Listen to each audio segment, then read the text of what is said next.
Hola, espero que se encuentren muy bien. Hoy tenemos el placer de entrevistar a un invitado de lujo, quien es Steve Hanke, profesor de Economía Aplicada en la Universidad Johns Hopkins y uno de los mejores expertos a nivel mundial en materia de hiperinflación, quien además ha sido asesor de varios gobiernos y autor de libros y papers académicos importantes.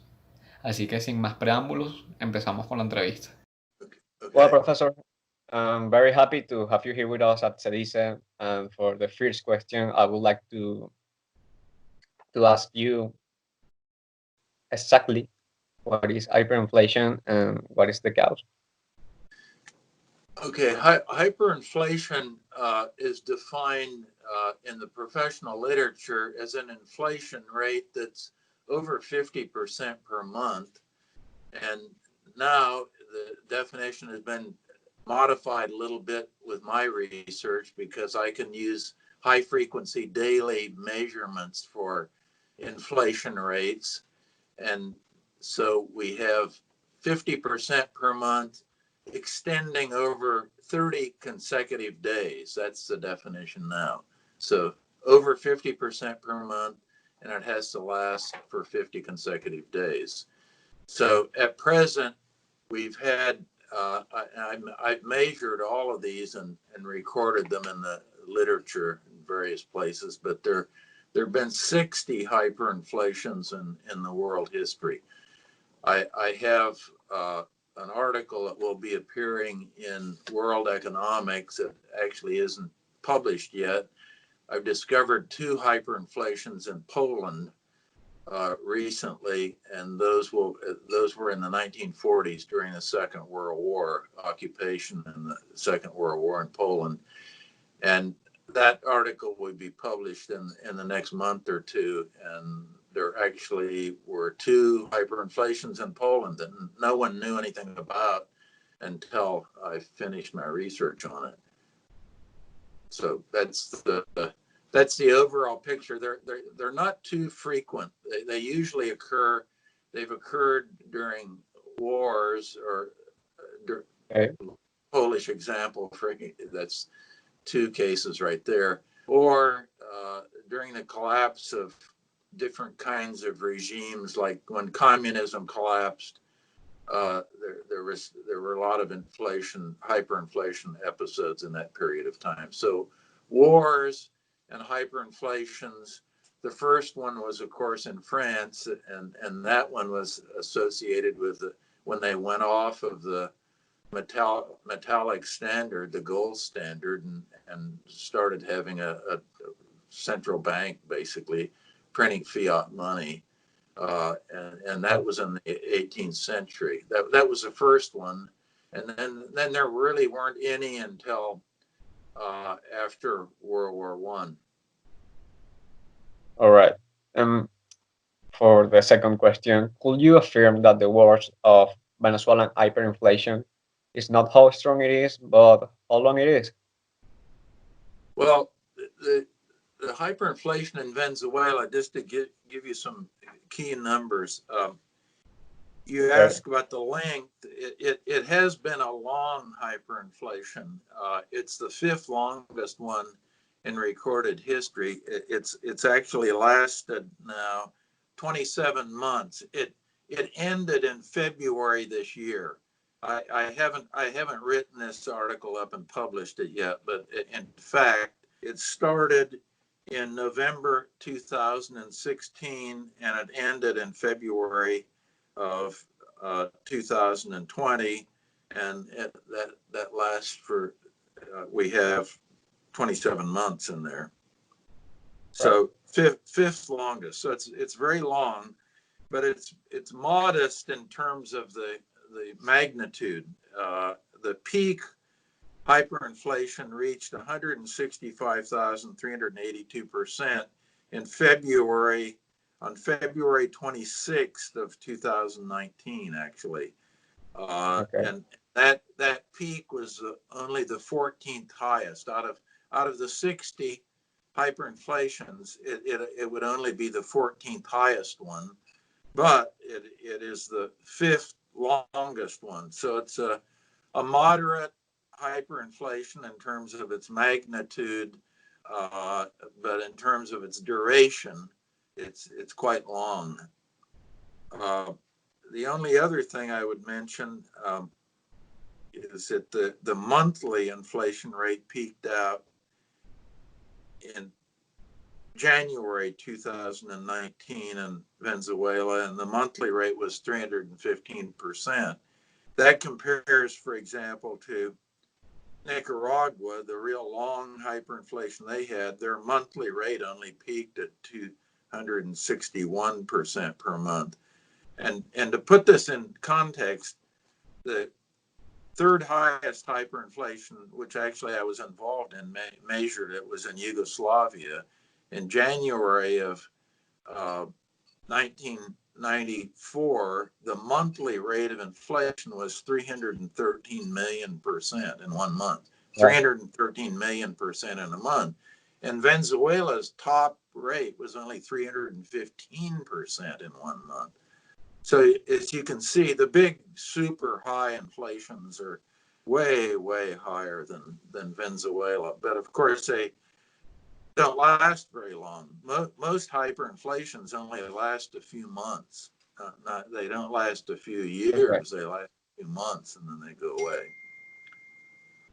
You are co-author of a book called Currency Board for Developing Countries on a Solution to This Problem. An alternative to quickly and efficiently end hyperinflation is the currency board. Will you explain what is this and how to solve the problem, and if this a solution be able in the long term? Well, the book that you're referring to, I co-authored that with Dr. Kurt Schuler, and the main thrust of that book and the analysis is one of currency boards, and currency boards always kill hyperinflation every time they've ever been installed, and there's never been a currency board, by the way, that's ever failed, and that includes one that John Keynes established, Civil War era in North Russia.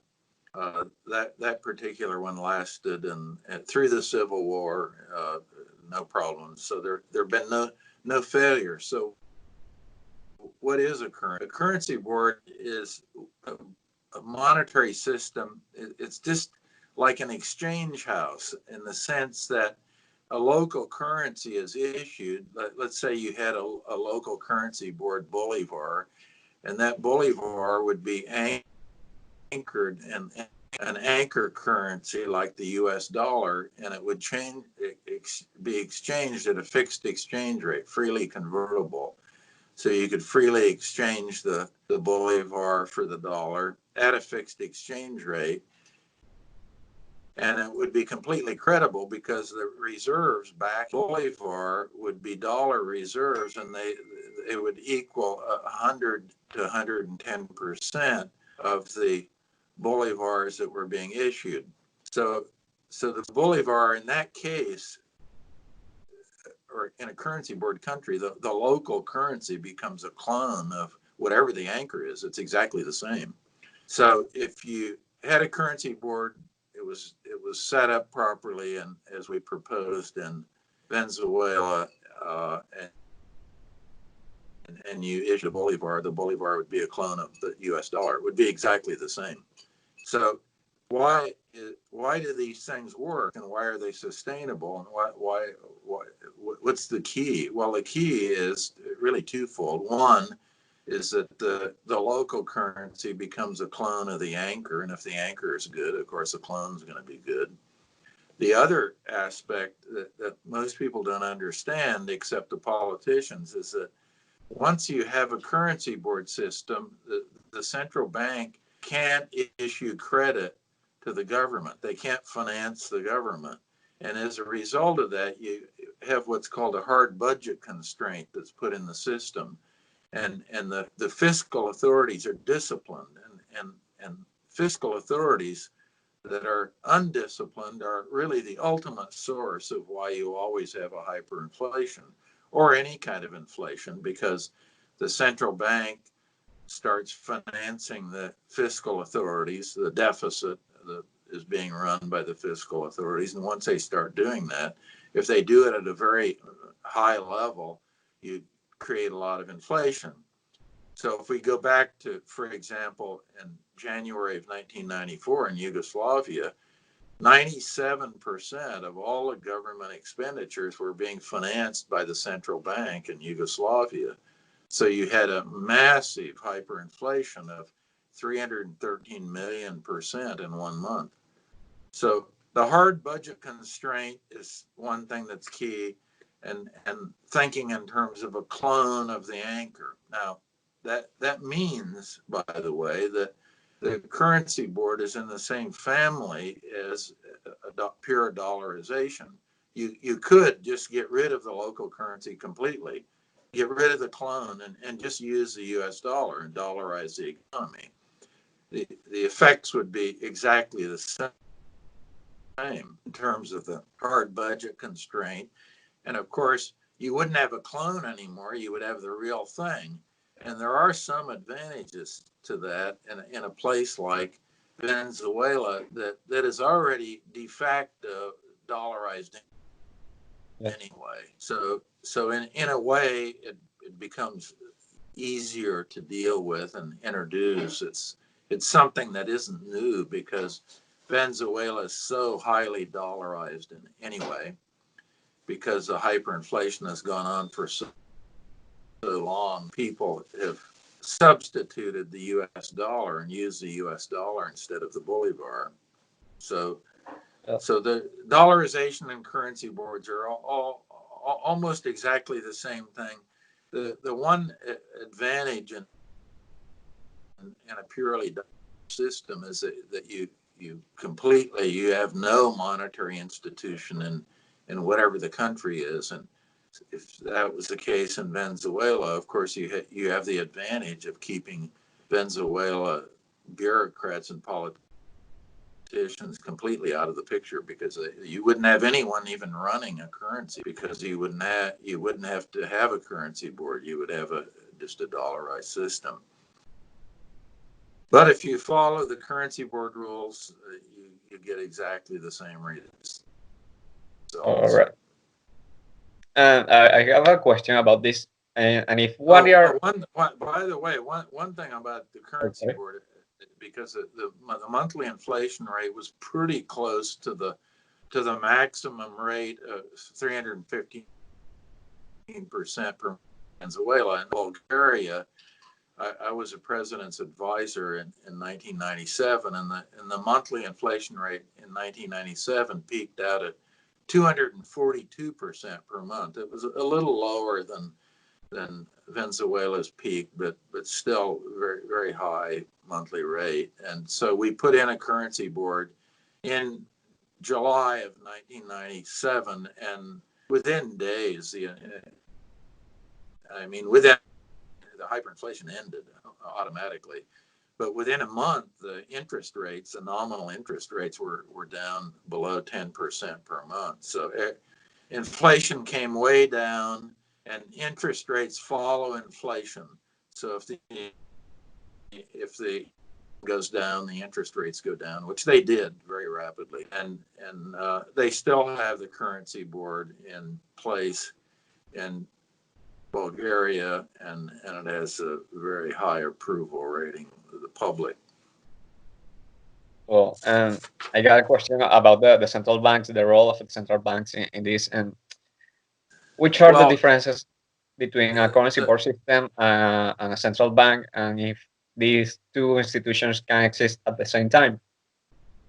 Well, I mean, theoretically, they could exist at the same time. It would be stupid, I think, to have them existing at the same time. You could have parallel currencies, but if you did, the central bank would behave in a much better way, because you'd have an alternative, a legal alternative, which would be the currency board money, which would be a clone of some anchor. So if the central bank was producing junk currency, bad money, that no one would want it, and they'd all go to the currency board money and go to the clone of whatever the anchor was. But the big difference is that the central bank has discretionary monetary policy, and they can create money.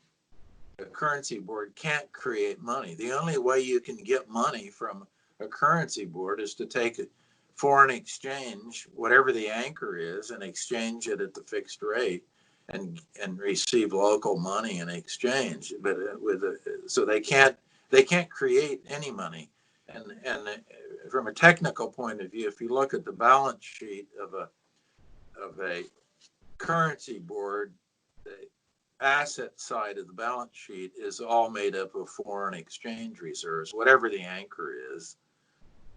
Or if there are any domestic assets on the balance sheet of the currency board, they're frozen, so they're not moving around. So that's not the case with the central bank. Central bank has foreign exchange on its asset side of the balance sheet, and also the big problem, it has domestic assets that and domestic assets moving around are the problem, because the central bank has discretion to, if they buy domestic bonds, that of course increases the domestic assets on the balance sheet of the central bank.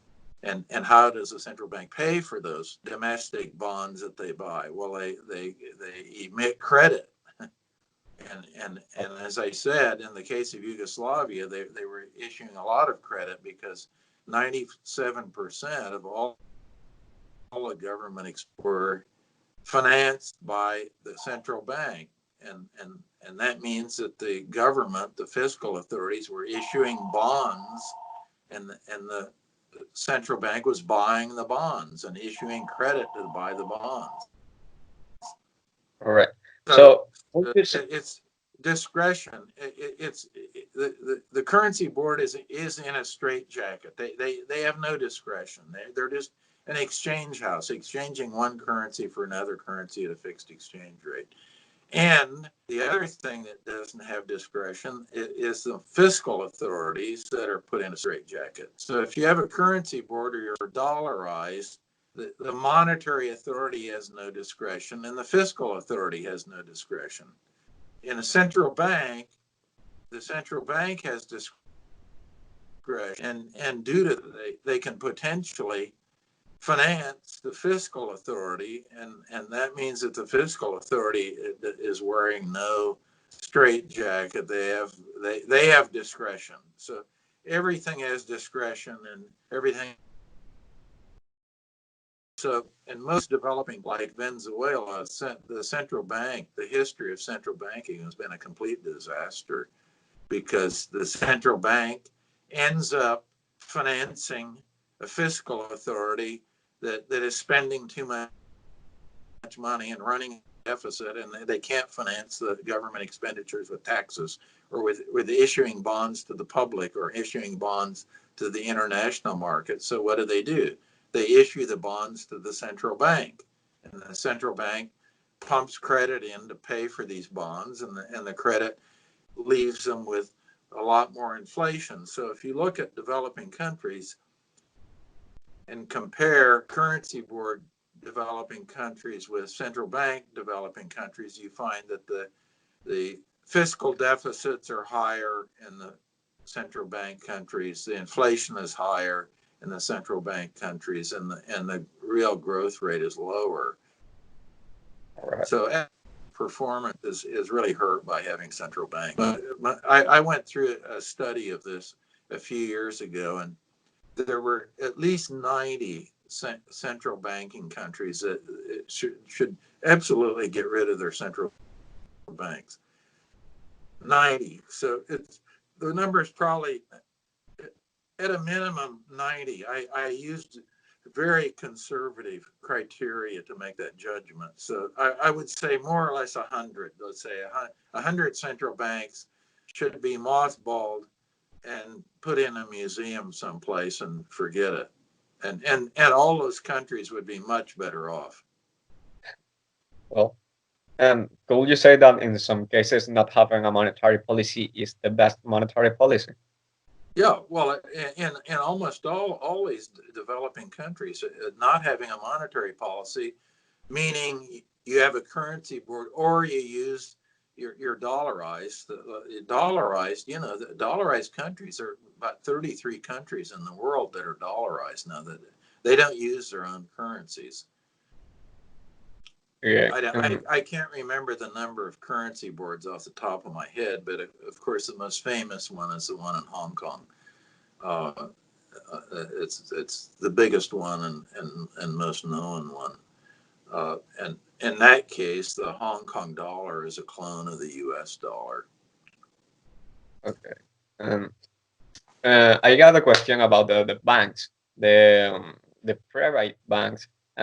Will the legal reserve figure exist under a currency board system, and how will banks protect themselves against a possible bankruptcy? Well, the currency board, of course, has nothing to do with the banking system, and the banking system itself creates a lot of money, a lot of credit, and the most surefire way to guarantee that no bank will ever go bankrupt and you'll have absolute solid system would be to extend the currency board system principle into the banking system, into the payment system, and require the banks for checking deposits, for demand deposits, that the banks have 100% reserves backing the deposits that they have. So if they had deposits, let's say in bolivars, and you required 100% reserves, well, the bank could meet any demand that they had by depositors with reserves that they had. So that's one way to do it. Have high reserves. The other thing is, have good bank supervision, supervise the banks. But that's really a separate. The commercial banking system is separate from the national banking system, from the central bank that creates. The central bank creates state money, and the banks create bank money. And typically, bank money is much greater than the state money produced by central banks. But the real instability that's put in these developing countries it comes from the state money and the central banks. Okay. And one conclusion I draw from the book is that developing countries do not deserve to have a central bank. Is that what you mean, and why? Well, if a country decided not to have a central bank, it would be great for the country. I mean, they would grow faster. They'd have a lower rate of inflation, and the fiscal authorities, the budget would tend to be closer to balance, so they would have a lot lower external debt. External debt denominated in a foreign currency gets most of these developing countries. You look at Latin America, all these Latin American countries that have junk currencies, except it turns out Panama, Ecuador, and El Salvador are all dollarized. So they have no domestic money, they're dollarized. But the rest of them do get a lot of external debt and gets them into a lot of trouble. Now, that actually, oddly enough, has been a problem in Ecuador. Ecuador has a lot of external debt. They had a president for 8 years, Rafael Correa, and Correa didn't follow the normal rule, a straitjacket being imposed by a dollarized system. He didn't balance the budget. He did issue a lot of foreign debt, and Ecuador actually has a foreign debt problem right now, even though they're dollarized. So there are certain rules that you have to follow in these systems, and Correa, of course, he's a follower of Chavista, and he embraced Chavismo, and even though they had a dollarized system. So as a result, the performance has been pretty good in Ecuador, better than most of the Latin American countries, with exception, and that is the debt that was issued. He issued a lot of debt, and they have problems now because of that. They'd have, of course, the same problems as Venezuela. If they weren't dollarized, the whole place would have exploded long ago. The dollarized system is kept contained and stable, but it still did not rein in Correa, who, as I say, was really a follower of Chavez. Okay.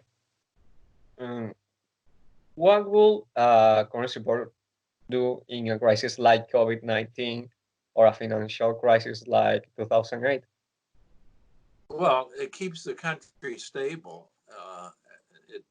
It helps a country because number one, you don't have a lot of debt in a case where you'd have a currency board. So some place like Bulgaria, they're in pretty good shape. They don't have a lot of external debt.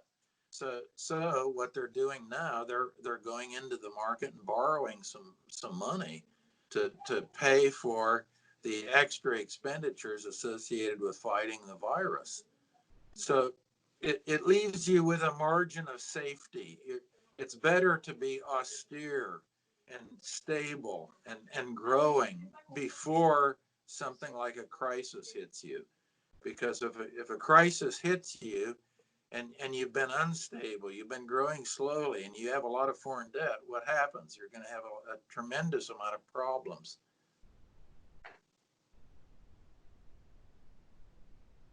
Well, for the last question, I want to ask you if do you think that Venezuelan politicians and economists in a possible transition in power will consider take this measure? Well, I think they should. I think one reason that the opposition of Guaido has gone nowhere is that they have a faulty economic plan. They don't. You must, at the center of any plan going into a country that's been hyperinflating for as long as Venezuela, the key is to have a sound monetary system and get rid of the central. So there are only two ways to do it. You either have a currency board or you dollarize. And since they've already de facto dollarized in Venezuela anyway, it's an easy transition to make. But this is the key Achilles Guaido. He has never had a plan to get rid of the inflation and get rid of it fast. That's why Guaido will go no place. The opposition is going no place. They have never captured the imagination of the Venezuelan public, and the public, the imagination and the reality is clear. They want to get rid of inflation. So anyone who has a surefire way to get rid of inflation will be very popular in Venezuela. And since the opposition, whether it's Guaido or anyone else in the opposition, they have never they've never understood that the heart of a reform must be the currency and the charge to get rid of inflation. So, and we did, there was an election, a phony election where you did have a candidate that actually ran on the dollarization campaign, but no one really trusted the candidate, and therefore they didn't trust the plan that he was advocating, which would have been some kind of dollarization plan. It wasn't very well thought out, and it wasn't a very effective campaign, and the public thought that the candidate was not credible, and the candidate didn't do well with that. But any credible candidate with a good dollarization plan or a currency board plan would win easily in a real fair election. Well, Professor, I'm very grateful for giving us a little of your time and knowledge. So thank you very much, Professor Hanke. It's very, very good to be with you.